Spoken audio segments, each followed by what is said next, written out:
Seguimiento a la serie que iniciamos. A ver cuántos se acuerdan cómo le titulé a esta serie. Los milagros de Jesús. ¿Cuántos necesitan un milagro, por cierto? Todos necesitamos un milagro, ¿sí o no? Vamos a darle lectura si está conmigo ahí, por favor.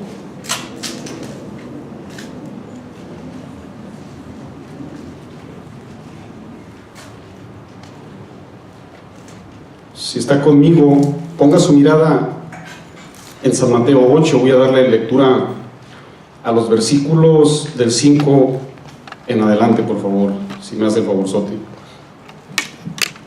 Los milagros de Jesús es el tema principal, y a la predicación de hoy le titulé Jesús sana a un paralítico, para los que les gusta anotar. Es el tema número 2.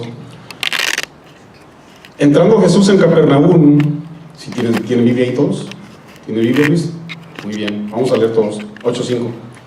Entrando Jesús en Capernaum, vino a él un centurión rogándole y diciendo: Señor, mi criado está postrado en casa, paralítico, gravemente atormentado. Y Jesús le dijo: yo iré y le sanaré. Para los que son nuevos, las letritas rojas es la misma voz del Señor Jesús. Versículo 8. Respondió el centurión y dijo: Señor, no soy digno de que entres bajo mi techo. Palabras del centurión, capitán romano. Solamente di la palabra y mi criado sanará. Porque también yo soy hombre bajo autoridad y tengo bajo mis órdenes soldados. Y digo a este: ve, y va. Y al otro: ven, y viene. Y a mi siervo: haz esto, y lo hace. Al oírlo Jesús se maravilló y dijo a los que le seguían: de cierto os digo que ni aun en Israel he hallado tanta fe.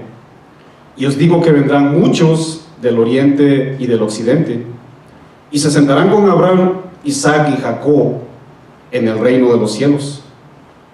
Mas los hijos del reino serán echados a las tinieblas de afuera. Allí será el lloro y el crujir de dientes. Entonces Jesús dijo al centurión: ve, y como creíste, te sea hecho. Y su criado fue sanado en aquella misma hora. Jesús sana a un paralítico. La ciudad de Capernaum, si usted está poniendo mucho énfasis a la lectura, en el versículo 5 dice la palabra del Señor que el maestro iba entrando a la ciudad de Capernaum. Capernaum fue una región que ocupó un lugar muy especial, fue un lugar céntrico para el inicio del ministerio que Cristo Jesús desarrolló en sus 3 años, según la Biblia.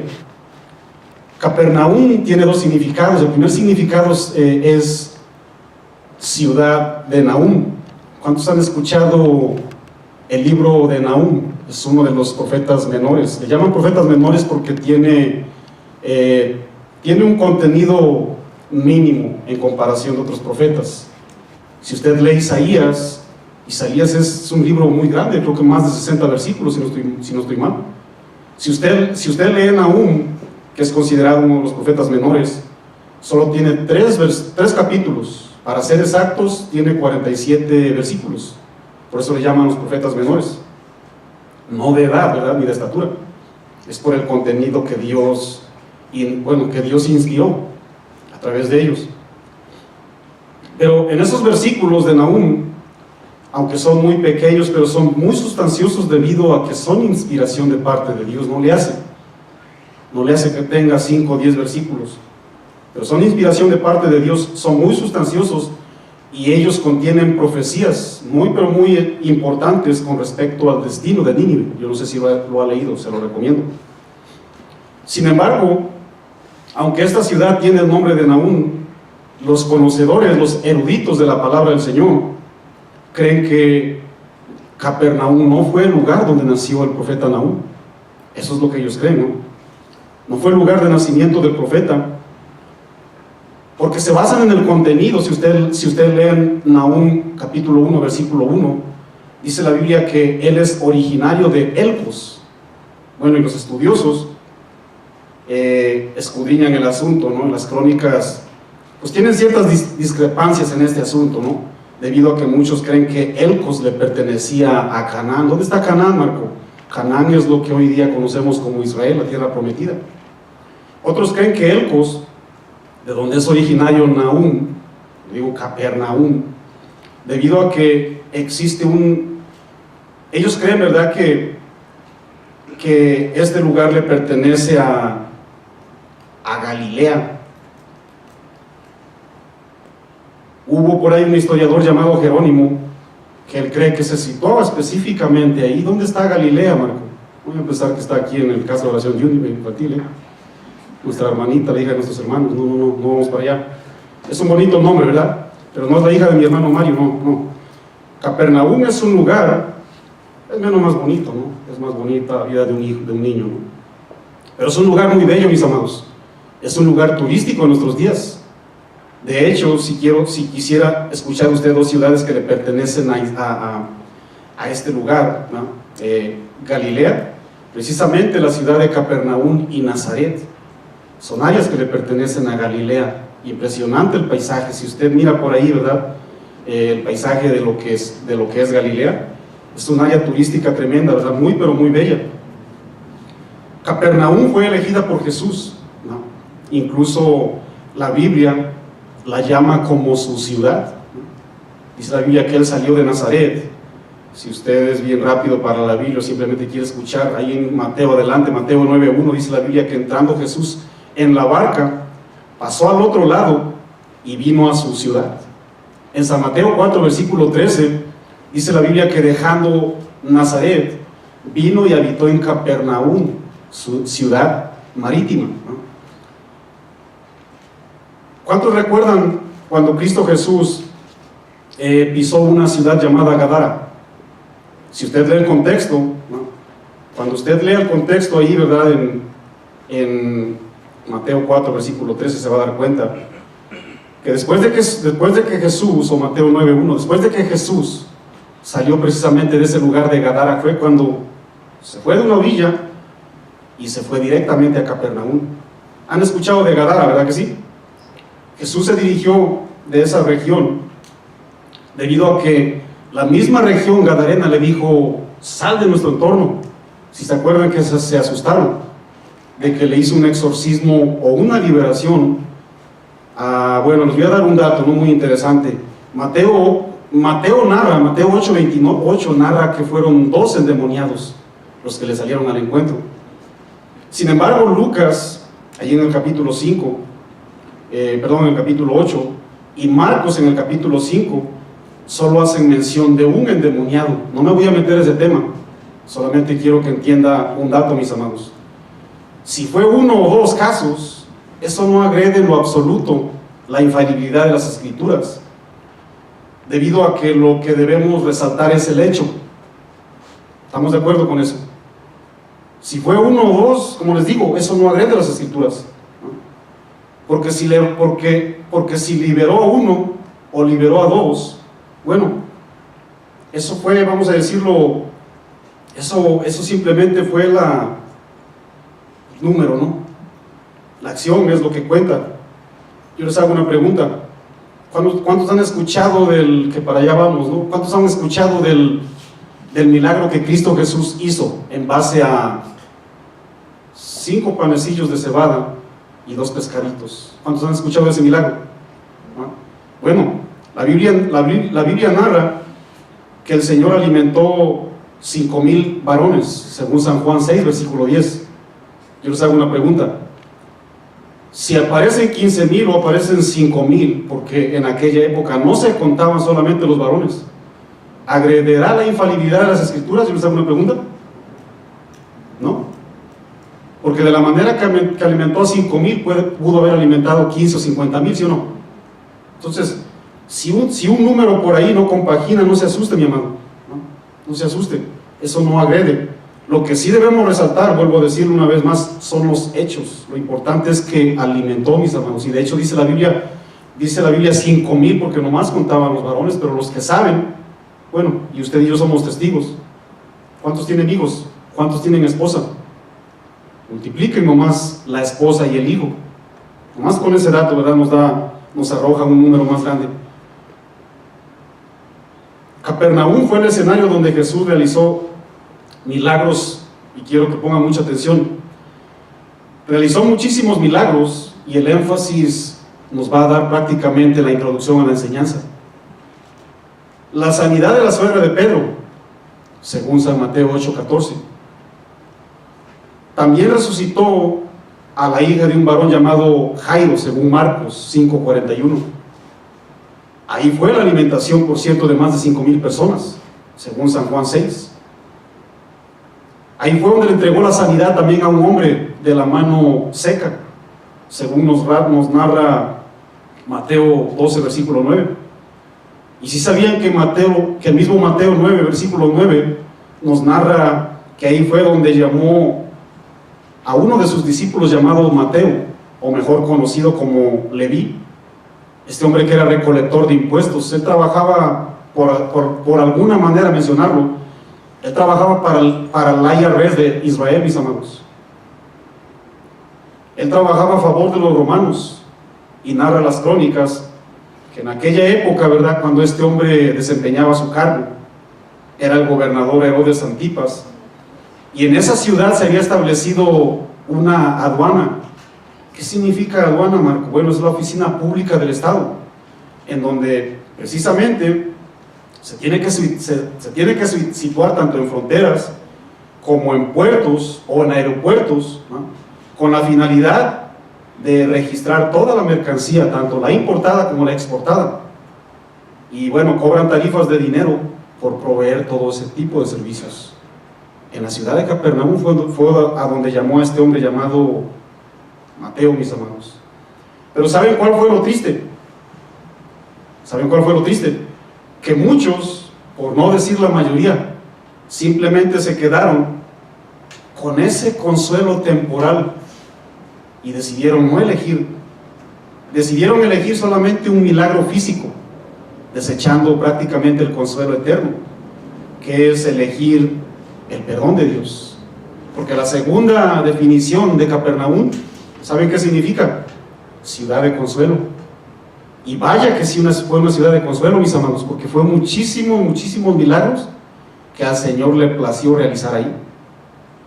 Pongan mucho énfasis en lo que estoy diciendo, ¿eh? No lo estoy diciendo nomás por embellecer la enseñanza, estoy diciendo por propósitos, porque si usted no entiende datos, entonces no le entiende el mensaje. A pesar de tantas enseñanzas y obras prodigiosas, la mayoría de esa región, mis amados, no se arrepintieron, ¿ok? Cristo mismo anunció su ruina total. Según San Mateo, versículo 11:23, le dijo: y tú Capernaum, Mateo 11:23, y tú Capernaum, que eres levantada hasta el cielo, hasta el Hades serás abatida. Cuando dice el Hades está mencionando el lugar de los muertos, porque si en Sodoma se hubieran hecho los milagros que han sido hechos en ti, dice Cristo Jesús, habría permanecido hasta el día de hoy. Por tanto, os digo que en el día del juicio, ¿cuántos saben que va a haber un día del juicio, mis hermanos? Escuchen bien lo que hay para esta ciudad, que miró muchísimos milagros y se rieron del Maestro, mis amados. Así como hoy día. Así como hoy día, ¿verdad? Tú le presentas a Cristo Jesús, un fanático más de por ahí. Escuchen bien lo que dijo Cristo Jesús. Por tanto, os digo que en el día del juicio, más tolerable será el castigo para la tierra de Sodoma que para ti. ¿Saben lo que significa eso, mis amados? A usted y a mí nos va a demandar más Dios. Usted y yo, que somos supuestamente más conocedores de la verdad, nos va a demandar más Dios, mis amados.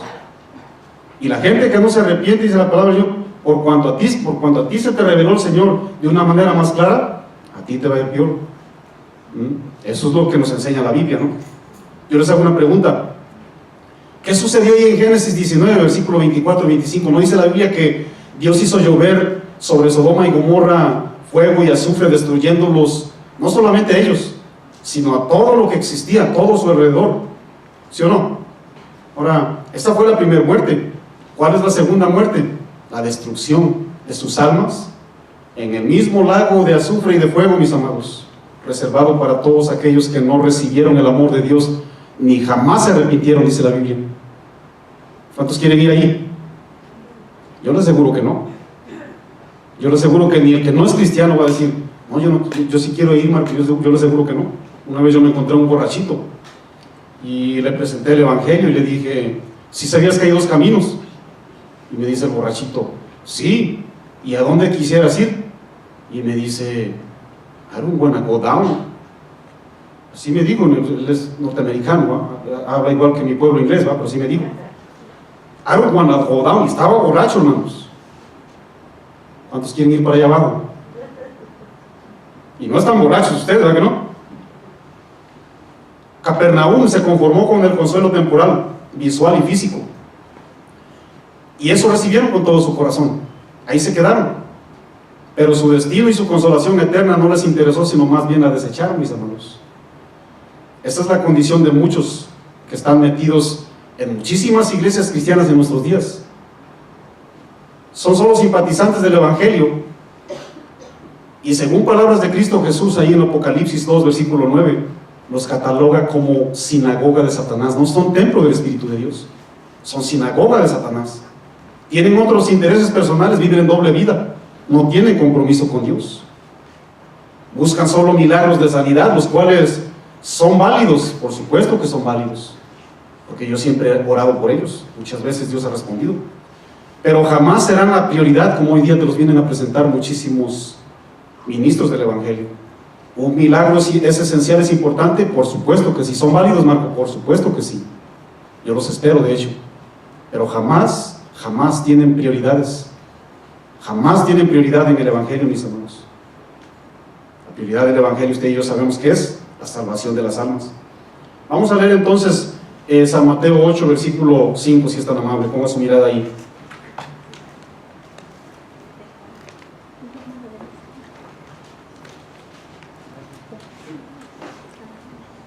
¿Estamos listos?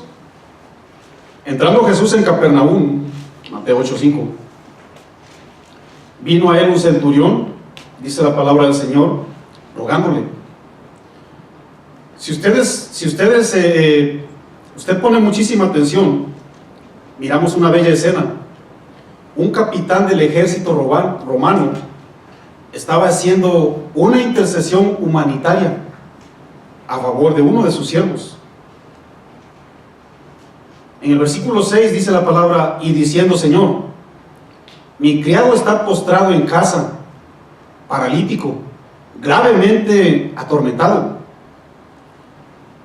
La traducción lenguaje actual, escuchen bien, dice lo siguiente: Señor Jesús, mi sirviente está enfermo en casa, tiene fuertes dolores y no puede moverse. ¿Cuántos han mirado un hombre con esa condición, mis hermanos? Yo se los digo por experiencia. Yo he ido, ¿verdad?, a compartir el evangelio donde hay gente, mis amados, postrada. No puede hacer ni el mínimo movimiento con su cuerpo. Muy probable, ¿verdad?, pueda a lo mejor mover sus ojos.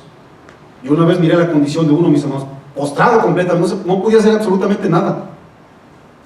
Por eso yo le dije, cuando usted crea que está sufriendo muchísimo el evangelio, vaya a darse una vueltita en lugares donde hay gente incapacitada, mis hermanos. Dese una vueltita nomás ahí, se lo recomiendo, para ver si usted está en gran tribulación.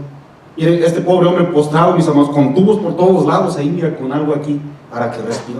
No podía mover la voz, no podía decir nada, hermanos. Y estábamos orando por este pobre hombre, mis hermanos. Yo no sé cuántos han estado ahí, pero yo personalmente experimenté algo así con mi mamá. Mi mamá estuvo a punto de sufrir una parálisis completa, hermanos. Tiene más de 23 años, por cierto, que padeció este problema. Y yo me acuerdo, yo desesperado buscaba por todos lados porque ella se dolía. Ella estaba desesperada, yo la tenía que estar cargando, no podía dormir, la pasaba de una cama para otra, me llamaba a las 12 de la mañana, mi hijo, ¿me puedes pasar para otra? Y yo ahí voy, estaba por aquí, ella se dolía, hermanos. Y no fue una parálisis completa. ¿Saben de la desesperación hasta dónde fuimos a parar? Con brujos, hermanos. Yo no era cristiano. Y a mí me dolía la condición porque ella se dolía y yo no podía hacer nada. Yo me sentía yo me sentía incapaz. Y fuimos con doctores patentes, fuimos con naturistas, fuimos con un adivino ahí en Cuernavaca. O sea, terminamos con brujos y de todo, hermano. Pero yo estaba en la ignorancia. Yo podía ver el dolor de mi mamá, mis hermanos. Yo podía ver el dolor de mi mamá. Jamás se recuperó mi mamá al 100%, mis hermanos. Pero gracias al Señor, ¿no? Que por lo menos la ha mantenido hasta este día con vida, ¿no? Ahí está mi mamá, ¿verdad? Por la gloria del Señor, por la gracia del Señor. Pero es una condición bien terrible, mis hermanos. Simplemente los quiero llevar ahí, porque este hombre miró la necesidad de su siervo. Qué terrible condición, ¿no? Paralizado y adolorido. ¿Ha estado en algún lugar donde alguien haya estado así? Por ahí levante la mano. A ver, de los presentes. ¿Alguien ha mirado a una persona así? Bueno, nomás levantaron como 1 o 2. Los que no han ido, les recomiendo que vayan. Les recomiendo que vayan, mis hermanos. Les va a hacer de muchísimo bien, de verdad. Y se van a dejar de quejar, yo les aseguro eso. Este hombre, dice la palabra del Señor en el versículo 5, la última palabra dice que vino delante de Cristo Jesús rogándole. La palabra rogar, del griego parakaleo, es un sinónimo de la palabra kaleo, que significa orar en alta voz, significa pedir de una manera audible, significa hablar fuerte, pero con mucha reverencia. ¿Saben lo que vino a hacer este centurión, mis amados? Clamaba a grande voz: mira, mi Señor, Señor, ¿puedes ir, por favor? ¿Puedes ir, por favor? O sea, él empezó en una manera, en una voz alta, ¿no? Porque, bueno, la necesidad era apremiante. Con una voz alta, este hombre viene. Escuchen muy bien lo que este hombre vino. Este hombre lo único que hizo fue comenzar a narrar el dolor que él sentía por mirar a su siervo. Ni siquiera le había dicho todavía: ve, vamos a ir para allá. Pero este hombre pudo sentir y pudo compartir el dolor de su criado. Este hombre, comenzando a describir la situación, porque se sintió indefenso y sin recursos, llegó con el maestro. Y algo que me impresionó fue que todavía ni siquiera le había dicho: ¿puedes ir, por favor? Y el Señor se ofreció, fíjense, en su gracia y en su amor y su misericordia. Ahí están las escrituras, yo no las estoy inventando. Señor, mi criado está postrado en casa, paralítico, adolorido, él se duele, gravemente atormentado, de muchísimo dolor. Y él no le dijo nada, él estaba simplemente narrando el problema. Y Jesús le dijo: yo iré y le sanaré. Miren, los centuriones eran gente escogida entre los romanos, y no escogían a cualquier persona, Un centurión era elegido por virtudes tales como tenía que ser gente estable, tenía que ser una persona confiable, tenía que haber mostrado muchísimo valor y madurez. ¿Habrá gente así aquí? Y en base a eso, posteriormente se ganaba el respeto de los demás, mis hermanos. Así era como escogían a un centurión, a un capitán que se supone que dirigía a 100 personas. Estos capitanes o centuriones tenían bajo su autoridad a 100 personas, hermanos. Pero sí sabían que era un hombre que se ganaba el respeto de los demás, pero también tenían sentimientos como todo ser humano. Usted puede ver gente, ¿verdad?, ahí vamos a decirlo, en las cortes. Puede ver gente incluso como gobierno. Y a veces los mira así, ¿no? Como que este hombre, ¿verdad?, yo creo que tiene un corazón de piedra. No, mis hermanos, también tienen sentimientos así como usted y como yo. Al ver Jesús la condición de este hombre, de este centurión, era una condición limpia, mis amados. Era una condición, en este caso, sin negras intenciones. No había doblez en este hombre. No buscaba tampoco su propio bien, sino más bien vino y le dijo: ¿puedes, por favor, tener misericordia de uno de mis criados? Si sabían que este hombre se dirigió al lugar correcto, mis hermanos.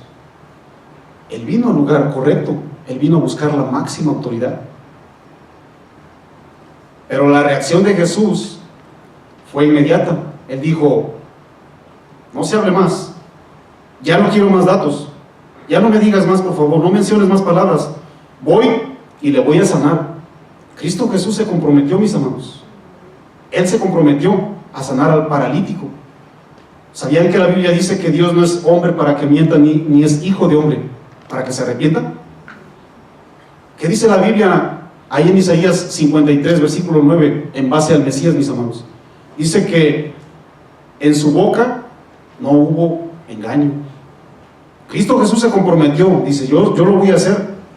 Pablo mismo lo reconoció, ahí en 2 Corintios 1, versículo 20, porque todas las promesas de Dios son en Él sí, y en Él amén.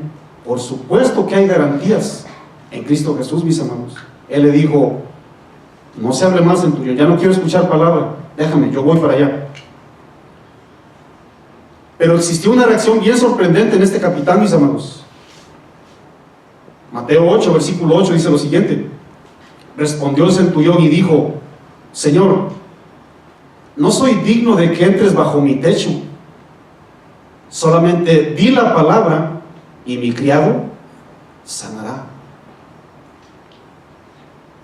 Me llama muchísimo la atención que no le contestó: ¿sabes qué, Señor? Pues ya te comprometiste, vámonos, súbete a mi caballo y luego es tarde, decimos allá en México, ¿no? Vámonos deprisa, ya para qué perdemos tiempo, ¿no? No fue esa su reacción, mis hermanos. No fue esa su reacción. Yo no sé si usted alcanza a notar que este hombre, al estar frente a Jesús, se dio cuenta que también este hombre tenía una necesidad en lo más profundo de su corazón.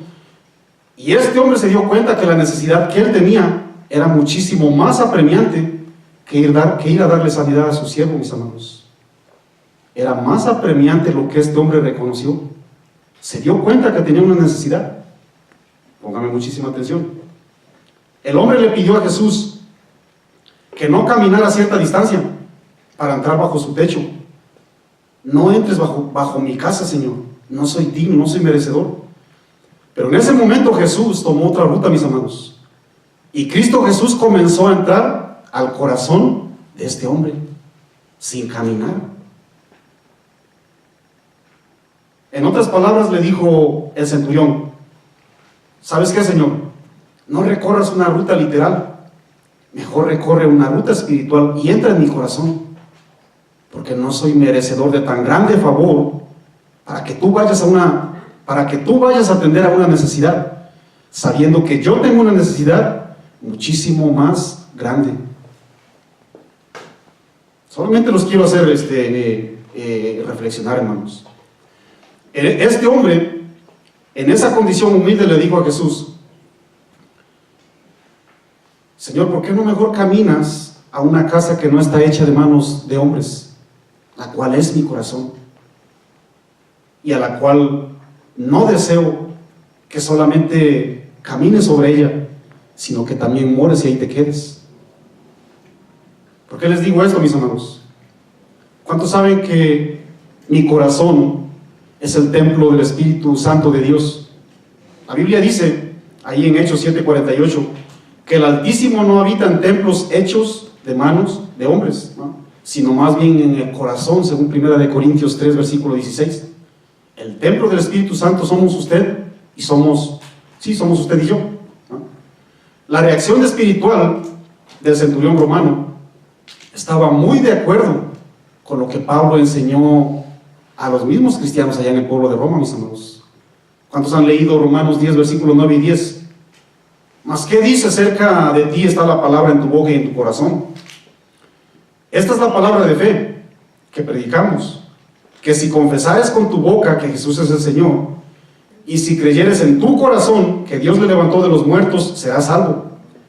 Porque con el corazón se cree para justicia, y con la boca se confiesa para salvación. Jesús pudo notar, mis amados, la convicción de su corazón por las palabras que este hombre podía emitir con su boca, mis amados. ¿Por qué? ¿Por qué lo aseguras, Marco? La palabra del Señor dice, no soy digno.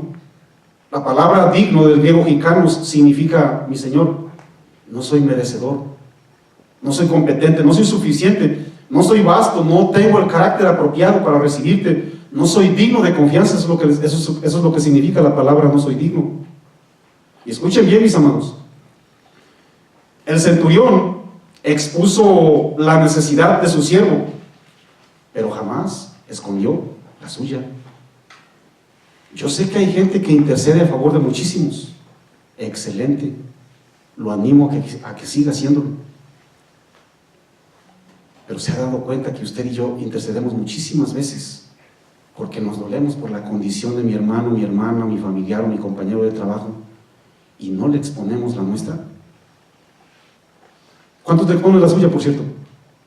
Este hombre dijo, sí, Señor, ya me di cuenta, ya te comprometiste, déjame y te presento primeramente la mía. Hay muchísimas veces, ¿no?, que le traemos muchísimas cosas al Señor, muchísimas necesidades, y qué bueno, ¿no? Pero ¿por qué le escondemos la nuestra? Eso es lo que usted y yo debemos de hacer, ¿no? Muchísimas veces la condición que yo tengo en mi corazón es una enfermedad aún más dolorosa. A veces yo intercedo por las personas y mi condición es triste. A veces yo intercedo por muchos y mi condición está enferma, dolorida. Está dañada, está traumada, cargada, pisoteada. Se me olvida ponerme a cuentas delante de Dios antes de traerle la petición a favor de otro. ¿No? ¿Cuántos hemos hecho eso, mis amados? ¿Cuántos hemos hecho intercesión a favor de otros y decirle, Señor, espérame, quiero ponerte la mía primero? ¿Por qué? Porque la Biblia dice que la oración del justo puede muchísimo, mis amados. Cuando usted y yo nos ponemos a cuentas delante del Señor, hay justicia, y de eso se agrada a Dios. Y Él responde muchísimas veces. Yo no digo que te va a responder todas, pero Él sí responde. Usted y yo tenemos que traerle la condición de nuestro corazón al Maestro cada vez que usted y yo miremos la necesidad del hermano. Mateo 8, versículo 8, en la última parte, dice la Biblia, solamente di la palabra y mi criado sanará.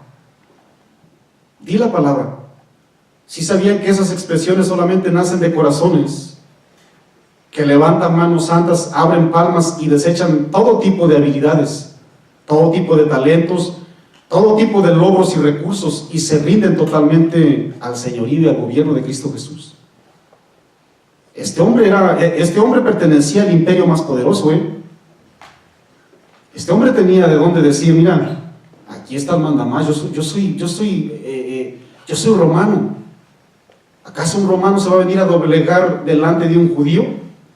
Si los judíos son nuestros reos. Los milagros suceden, mis hermanos, incluso a distancia, cuando usted y yo le abrimos el corazón al Señor y le exponemos nuestra necesidad. Santiago 5, 16 dice la Biblia, porque la oración eficaz del justo puede mucho. Primera de Pedro 3:12 dice la Biblia, porque los ojos del Señor están sobre los justos y sus oídos atentos a sus oraciones. ¿Cuántos hemos orado por gente que está en el extranjero y de repente sana, mis hermanos? ¿Sí o no? Dios se place, Dios lo hace cuando Él quiere, ¿no? Pero entendamos algo, mis amados. El centurión creyó y pidió, pero jamás exigió y mucho menos obligó al Señor, como hoy muchísima gente irreverente lo hace.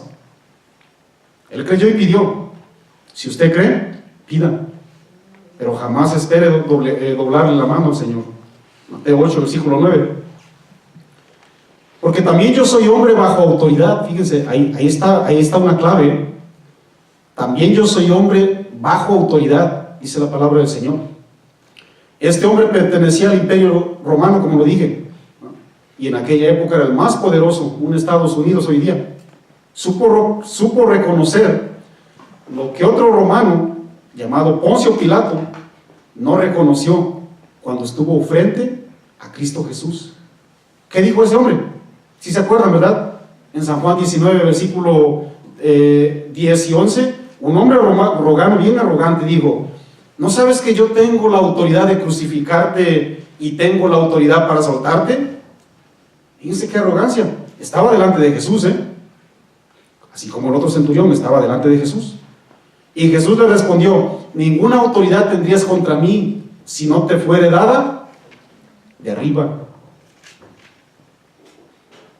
Este gobernador romano ni cuenta se dio que estaba frente a Jesús, la máxima autoridad, y por quien había recibido precisamente tal poder, mis amados. ¿Sí sabían que a veces a usted y a mí nos pasa lo mismo? Estamos delante de Jesús. Estamos delante de Jesús. Y como recibimos autoridad, queremos pisotear de quien la recibimos. El centurión, cuando se puso delante de Jesús, dijo: yo sí te reconozco, el que vino a pedirle un milagro. Pero el otro romano, de una manera altiva, dice: yo te puedo soltar, ¿por qué no me hablas? El centurión romano se humilló, mis amados, y pudo reconocer a Jesús. Cuando usted y yo nos humillamos, podemos reconocer a Jesús. Cuando usted y yo tenemos una actitud altiva, enaltecida, la vista se te va a nublar y no vas a poder ver a Jesús, se te va a nublar. Este hombre se humilla, reconoce a Jesús y posteriormente se dio cuenta que estaba bajo autoridad. Las personas que se humillan reconocen a Jesús, reconocen que están bajo autoridad. ¿Por qué? Porque la humildad siempre nos va a permitir reconocerle. La humildad siempre te va a permitir reconocerle. El enaltecimiento, ¿qué sucede? Si sabían que muchísimas veces por eso el cristiano se pone delante de Jesús y no lo ve, no hay humildad en el corazón. Y sí, ahí está Jesús, pero hay una valla, hay una barrera. La humildad siempre nos va a guiar a reconocer que estamos bajo autoridad. Habrá siempre, ¿verdad? Habrá un muy escaso porcentaje de que abusemos de lo que Dios nos confió cuando somos humildes, ¿no? Y aprenderemos a estar sujetos. Pero ¿qué sucede cuando nos enaltecemos, mis amados? El enaltecimiento nos engaña. Intentarás ponerte siempre sobre la autoridad, así como Pilato, el mismo diablo, ¿no? 1 Corintios 11, versículo 3 dice la Biblia: pero quiero que sepáis que Cristo es la cabeza de todo varón. ¿Cuántos lo reconocen, hermanos? Quiero que sepáis que Cristo es la cabeza de todo varón. ¿Qué significa cabeza, Marco? Cabeza significa autoridad. Grabémoslo bien. Usted y yo estamos bajo autoridad, sujetos a Cristo.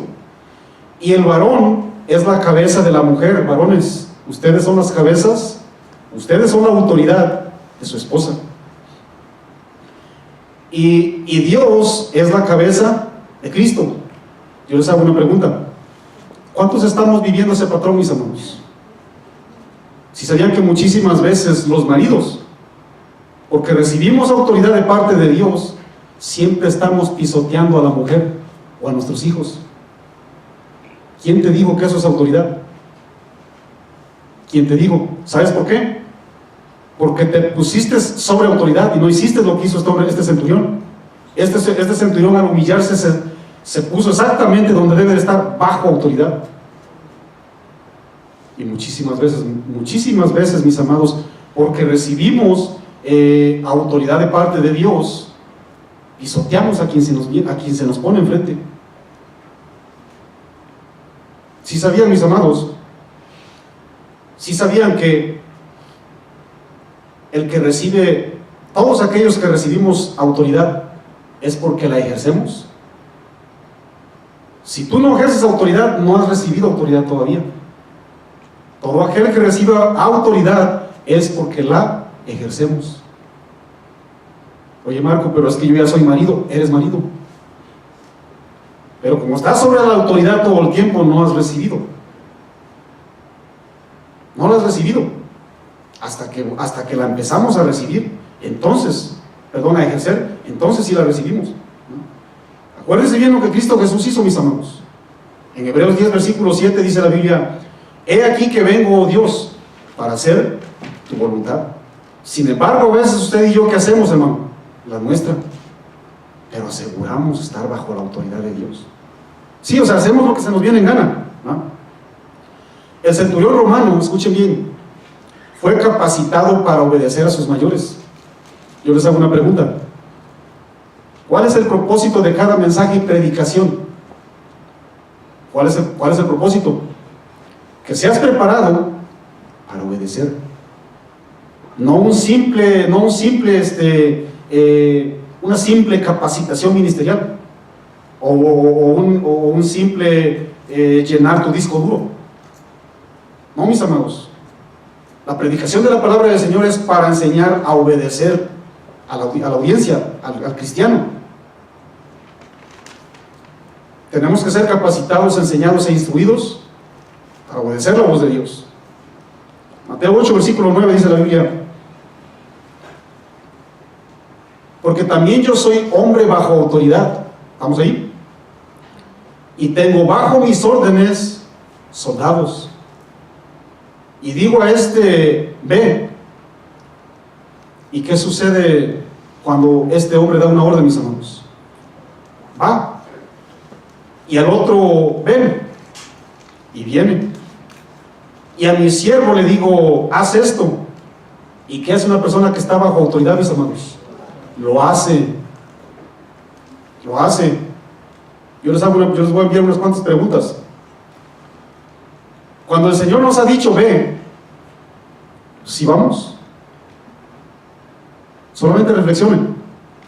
Cuando el Señor nos ha dicho: ve a evangelizar, ve a apoyar, ve a pedir perdón, ve y sé luz, ve a dar ejemplo, ve a donar tu tiempo, ¿qué hacemos, mis hermanos? Muchas veces nos dice el Señor: ven a tiempo. ¿Qué hacemos usted y yo? Ven, abre tu corazón, ven dispuesto, ven a escuchar palabra del Señor, ven y cumple el propósito. ¿Qué hemos hecho, mis hermanos? Y decimos que estamos bajo autoridad. Si ahorita sales tú de aquí y te encuentras a 20,000 personas, yo estoy bajo la autoridad de Dios.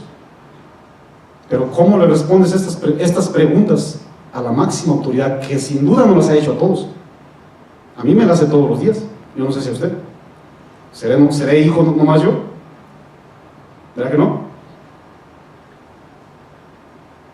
Muchas veces el Señor nos dice un sinnúmero de ocasiones: haz esto, atiende tu llamado, haz lo bueno, haz las paces, haz buenas obras, haz esfuerzos, haz sacrificios, haz méritos, haz que mi corazón se alegre, haz lo mejor de ti a favor de la iglesia, no descuides el don de Dios. ¿Y qué hacemos, mis hermanos? ¿Qué hacemos? Esas son las preguntas interesantes a contestar, si verdaderamente estamos bajo autoridad. Porque decir que yo estoy bajo autoridad, yo me pinto solo. Ahí están los servidores. Yo me canso de decir: yo estoy bajo autoridad, yo soy bajo autoridad. Pero pregúntenles cómo me comporto. Pregúntenles, tengan toda la libertad. No me espanto, no me asusto. Pregúntenles. Ahí se los dejo, ¿no? ¿Qué respondemos usted y yo cuando nos ha hecho todo este tipo de preguntas, mis hermanos? Yo te aviso, mi Señor, es que no tengo tiempo, tengo tantos asuntos, mi Dios. A veces el Señor nos dice: ven y haz esto, eso, mi Señor. Eso, o sea, yo, que no te has puesto a pensar que yo soy un centurión romano poderoso y tú me estás diciendo, pobrecito judío, que yo haga eso? O sea, ¿qué te pasa? Y hasta la corbata nos acomodamos, mis hermanos. Pero decimos que estamos bajo autoridad.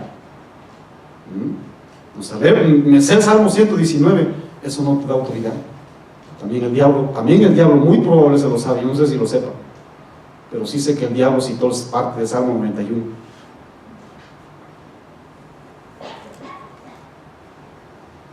Mis amados, eso no puede suceder. Y si sucede, jamás habrá nada nuevo en mi vida, nuevo en la tuya. De hecho, si usted quiere conocer a alguien que no está bajo autoridad, ¿sabe cuáles son las virtudes? Las virtudes de todo aquel que no está bajo autoridad, por mencionar algunas, es aquella persona que todo exige, que todo ordena, que todo pide, de todo se molesta, en nada se compromete y cuando se compromete no cumple.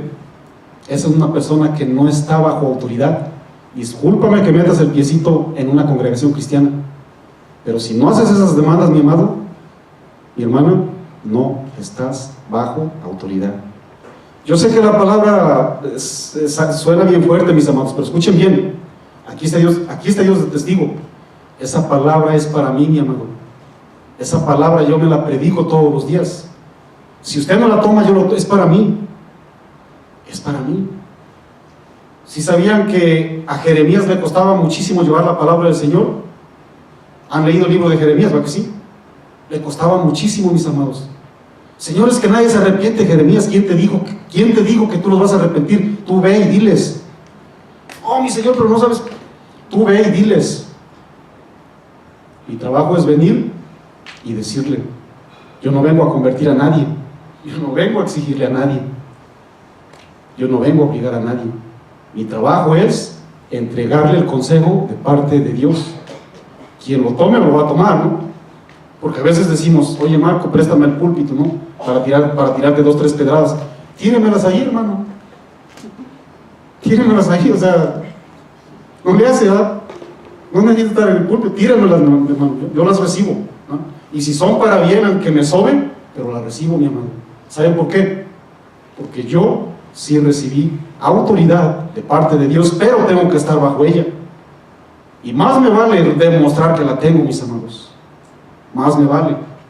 Si sabían, ¿verdad?, que mucha gente agarra púlpitos para burlarse y tirar basura y medio a muchísimas personas, creyendo que para eso son los púlpitos?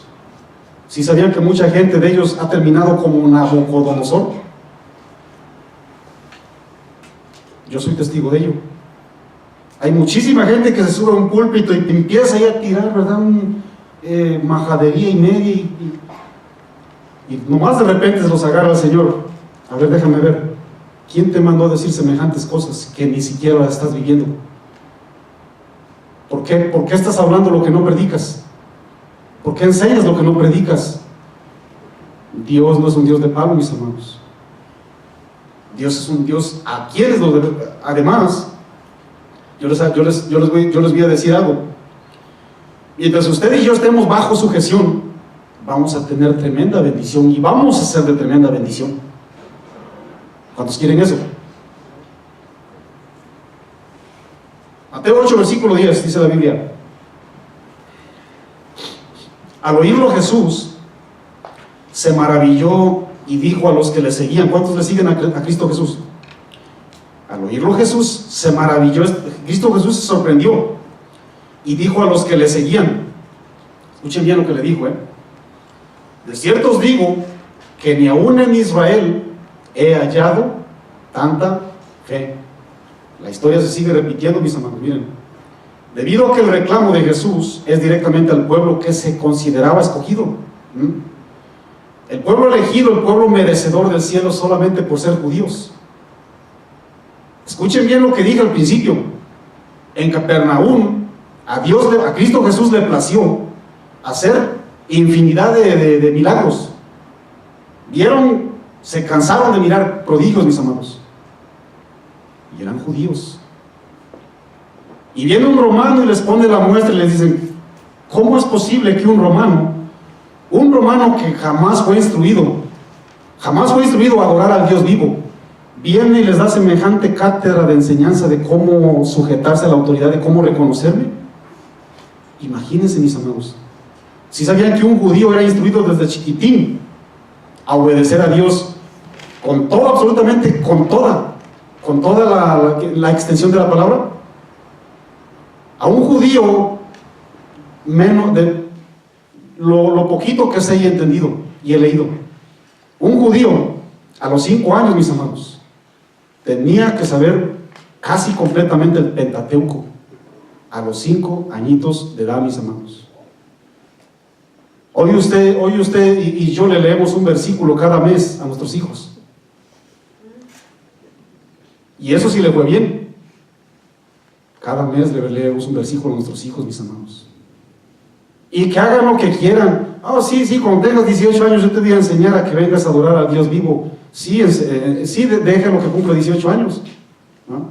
Ya cuando tengas la fuerza para ponerte un buen puño y una buena patada, ¿no? Espérate.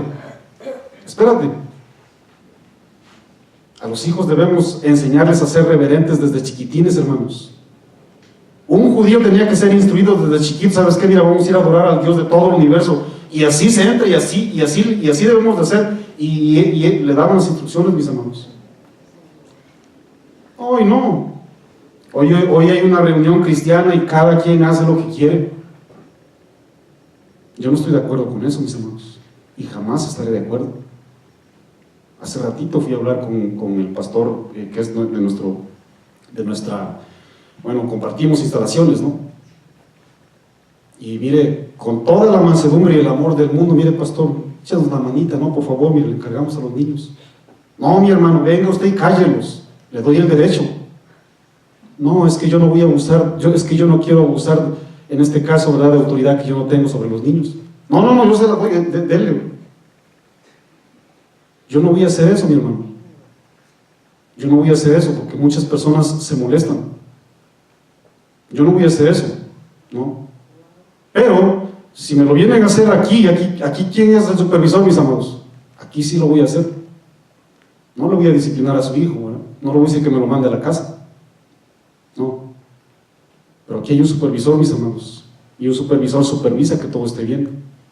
Y discúlpeme, ¿verdad? Cuando yo me le acerco a sus hijos, discúlpeme que le duela a mi amado, pero con todo mi amor, yo sí le voy a decir a cuál Dios adoramos. Si usted no le enseña, por lo menos aquí, ¿no? Porque no es mi trabajo, es el de usted. ¿Estamos de acuerdo con eso? ¿Saben por qué? Porque tengo autoridad y la autoridad sirve para bendecir, no para pisotear. Yo le dije al pastor, la autoridad es para ser de bendición. Si yo vengo de autoritario, yo me voy a llevar por los pies a estos niñitos. Y eso es lo que yo no quiero. Por eso les digo, hagamos las cosas con orden. La historia se repite, mis amados. Este hombre, siendo un hombre que ni siquiera conocía el consejo de Dios, reconoció a la máxima autoridad, reconoció cómo obedecer y adorar a Dios. Yo les hago una pregunta: ¿cuántos verdaderamente tenemos la capacidad de saber cómo se obedece y se adora a Dios, mis amados? ¿Cuántos? Si sabían, ¿verdad?, que Cristo Jesús, en su tan grande amor, cuando Él predicaba, escuchaban, ¿verdad?, esas palabras tan pero tan poderosas, que hubo más de un centurión que se doblegó, mis hermanos. En Hechos 10, versículo 1, habla de un centurión llamado Cornelio. Dice la Biblia que este hombre amaba a Dios, amaba a su nación y hacía muchísimas limosnas. Un hombre que no fue instruido para adorar a Dios, adoraba, mis hermanos. No había escuchado aún el Evangelio, pero Dios miró su condición y dice: llévenle la palabra a este hombre. Hubo un hombre, otro centurión llamado Julio, ahí en Hechos 27. Este hombre, dice la Biblia, que fue un centurión que trataba humanamente a Pablo. Es decir, lo trató excelente. Cuando Pablo iba a ser transportado, ¿verdad?, desde Israel hasta Roma, ¿no? Ustedes saben muy bien la historia.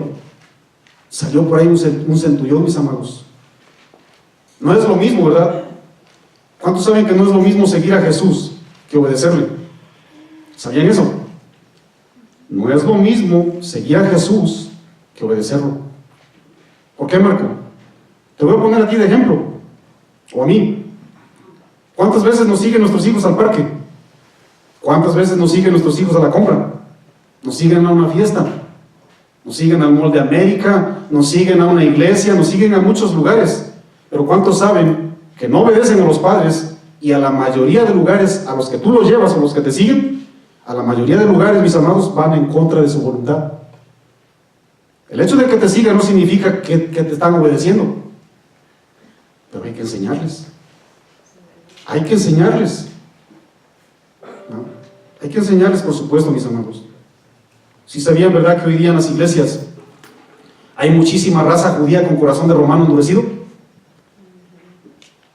Esa es la iglesia que sobreabunda hoy día, mis hermanos. Judíos con corazón de un romano endurecido son mayoría, lastimosamente, mis hermanos. Son mayoría. Si sabían, ¿verdad?, que a esas personas Cristo Jesús les dijo bien claro cuál es su destino. Vamos a leerlo para que no sean mis palabras.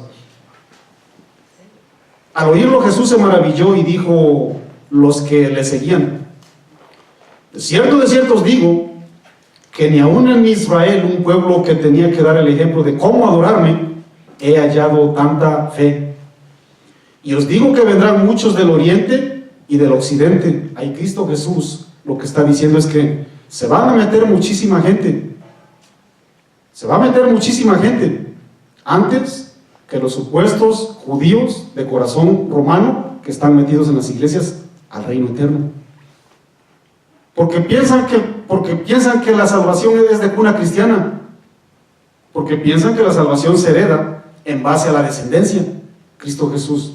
Se equivocaron, hijitos. Ni por descendencia, ni por cuna cristiana, ni tampoco por obras se van a meter al reino de los cielos. Se va a meter todo aquel que se doblegue verdaderamente delante de mí y reconozca mi autoridad.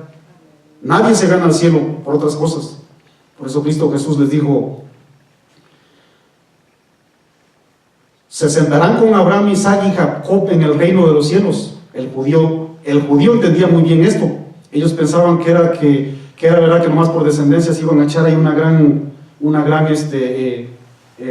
banquete del que la Biblia habla, ¿no? No, pues ya, mira, sangre de judía, mira, aquí está mi credencial de votar. Aquí está la cura ya en México, ¿no? Aquí está mi licencia, mira, ahí dice, mira, soy judío. Así no me digas.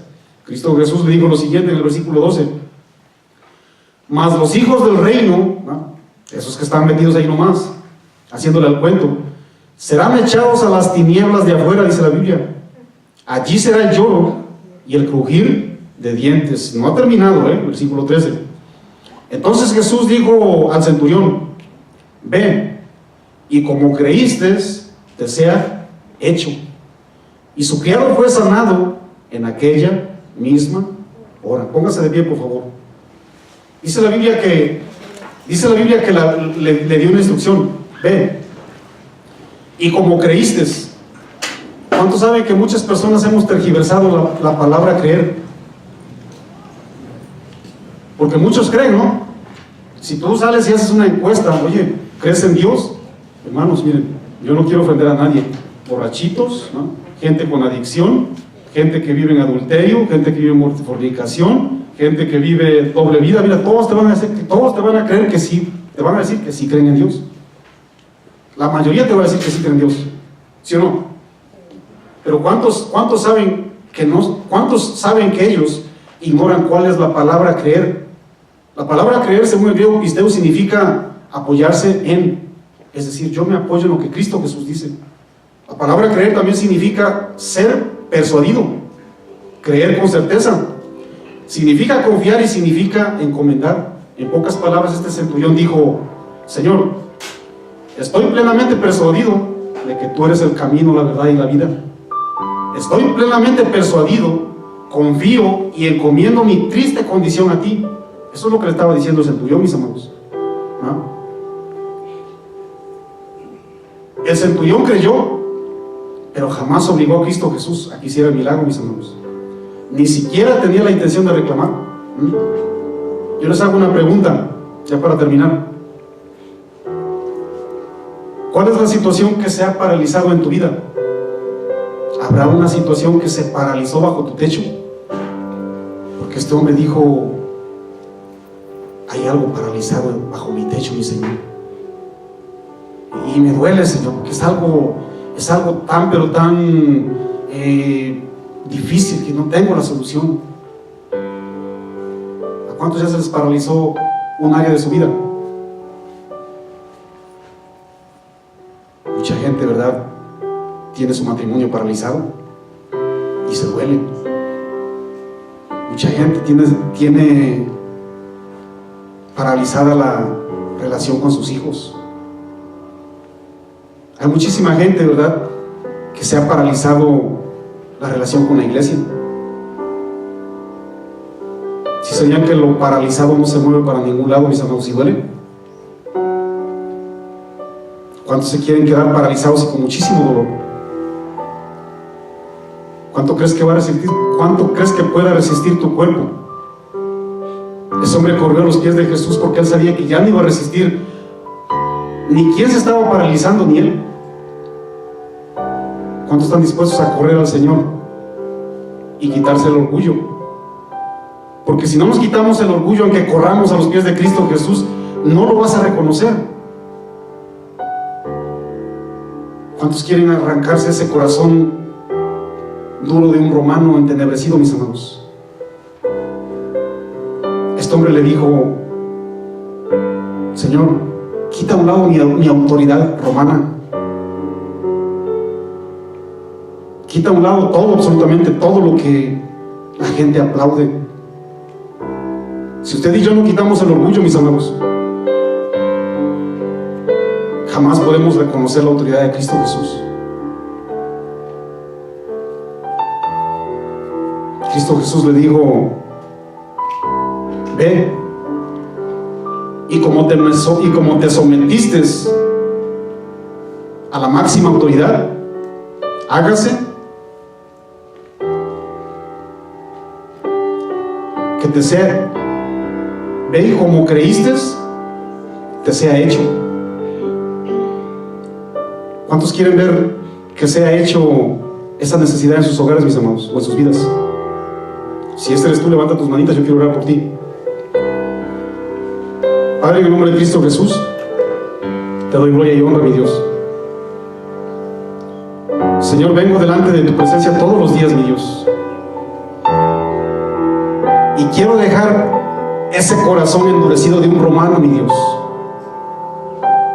y quiero vestirme de un verdadero judío, mi Dios, un verdadero israelita, así como Natanael, mi Dios, un verdadero israelita en el cual no había engaño, mi Dios.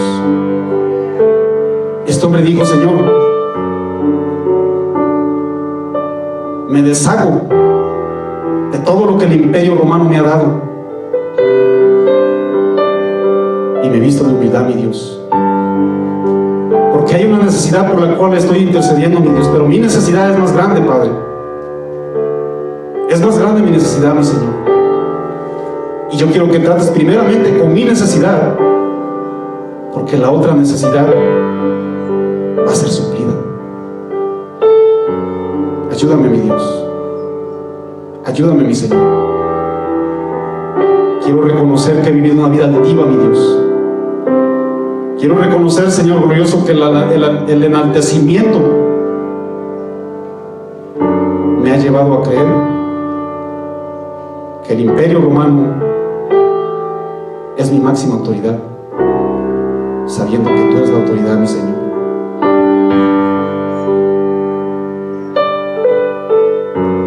Ya no quiero que estén paralizadas esas áreas de mi vida, mi Señor. Sana esas áreas, mi Señor. Sana esas áreas, mi Dios. Y permite que tu siervo, de una manera sujeta, haga tu preciosa y perfecta voluntad, mi Dios. Te pedimos que obres milagros, mi Señor. Obra milagros, mi Dios.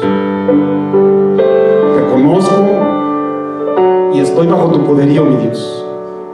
Tú eres el Altísimo, yo soy el Bajísimo, mi Dios. Lo reconozco, mi Señor. Atiende a mi hermano, mi Dios. Sana a mi hermano, mi Señor. Si alguien tiene un problema físico, mi Dios, sana, Padre Santo. Sana, mi Dios. Pero antes, sana mi corazón, mi Dios. Sana mi corazón, mi Señor.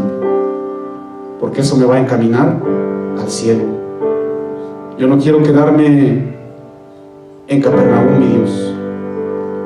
No quiero quedarme en Capernaum, mi Dios, la cual va a sufrir más que Sodoma y Gomorra. Yo quiero entrar a tu reino eterno, mi Señor. Ahí quiero permanecer, mi Señor. Ahí, mi Dios. Camina hacia mi corazón, mi Dios. Entra a mi corazón, precioso y santo Dios. Y si hay alguien aquí presente que se está doliendo, mi Dios, de problemas físicos, Señor, sánalo. Sánalo, mi Dios. Sánalo, Padre Santo. Sana a mis hermanos en el nombre de Cristo Jesús, Señor. Y con la obediencia, Padre Santo, con todos mis errores y con toda mi insuficiencia, mi Dios, recibe la gloria, recibe la honra, recibe la alabanza, recibe el poder, Señor glorioso, y recibe a tu pueblo, Señor. Den un fuerte aplauso, mi amado. Gracias, mi Dios. Gracias, mi Dios. Gracias, mi Señor. Es para ti, Señor. Es para ti, Dios. En el nombre de Jesús. Amén. Dios los bendiga, mis amados. Miramos.